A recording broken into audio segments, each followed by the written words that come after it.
Assalamualaikum everyone and good morning. My name is Sarah Al-Hilali. I'm a fourth-year resident from King Khalid Eye Specialist Hospital. So today I'm going to present a case that posed the diagnostic challenge of a patient with paroxysmal strabismus and diplopia. So can I have my presentation, please?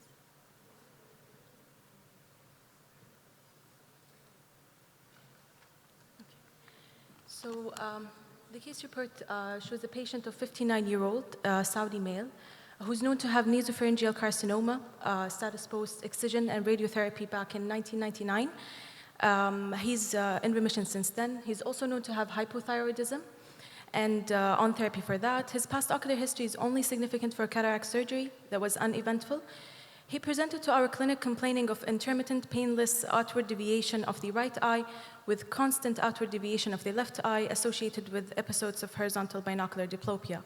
And the duration of that was 1 year. No other symptoms were associated.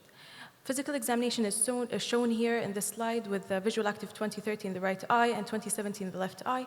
Color vision was unremarkable. The pupil were non-reactive to light with no relative afferent pupillary defect. As you can see in this picture, the patient had large angle deviation of around 50 prism diopter at near and 60 at distance with a left head tilt. This slide shows the extraocular motility with limitation of adduction in the right eye. The left eye motility was full. It is also demonstrated in this picture. As you can see, on the right gaze, it was full. On the left gaze, there's limitation of adduction in the right eye. And it is very, might be not clear in this video, however, he had an abducting nystagmus in the left eye.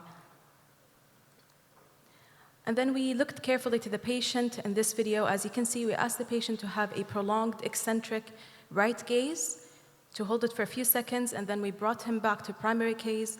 And can you please focus on the right eye? We asked him to repeat this maneuver, to look at the right gaze for a few seconds. When we brought him back to primary gaze, the right eye was stuck in abducting position. And then he recovered a few seconds later.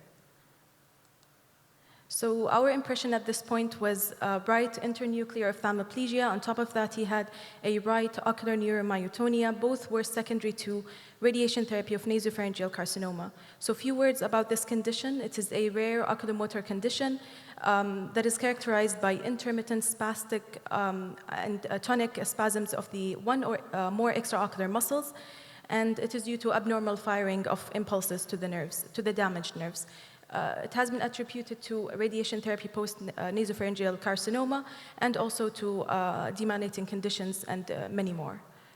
So a list of investigations were ordered for this patient, including lab workup and imaging of the brain. All were found unremarkable. So the patient had a trial of oral carbamazepine, which is known to be a membrane stabilizing agent. However, the patient did not notice any improvement and started to suffer from the side effects, so it was stopped. So the decision was to go for a Botox injection to the spastic right lateral rectus muscle.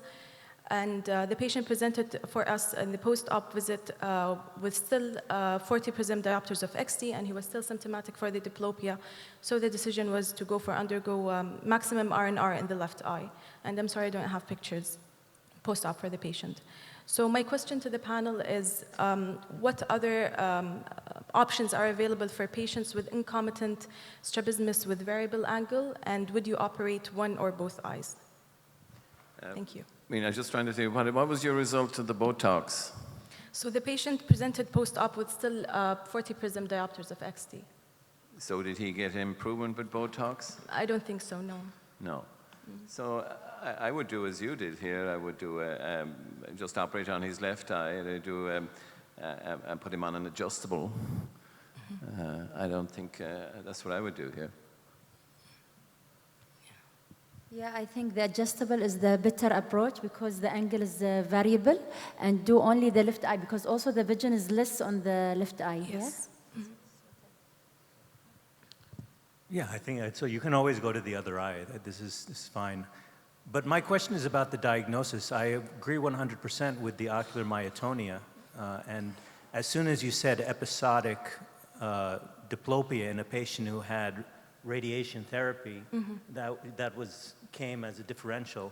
But why are you saying he has right internuclear ophthalmoplegia? I don't see why you're saying in this video, I'll show you the video.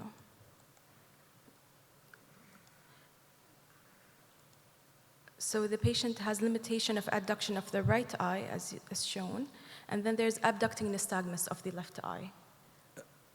It is not clear in this video. I have other videos that shows the nystagmus. So you're basing it because of, say it again? Limitation of adduction in the right eye with abducting nystagmus of the left eye. But the limitation of, oh, you're saying when he doesn't have the myotonia, he has that? Yeah, yeah. Okay. Because myotonia is only triggered when he looks to the eccentric right Okay, gaze. okay, Yeah. all right, so, okay. Yeah. Thank you.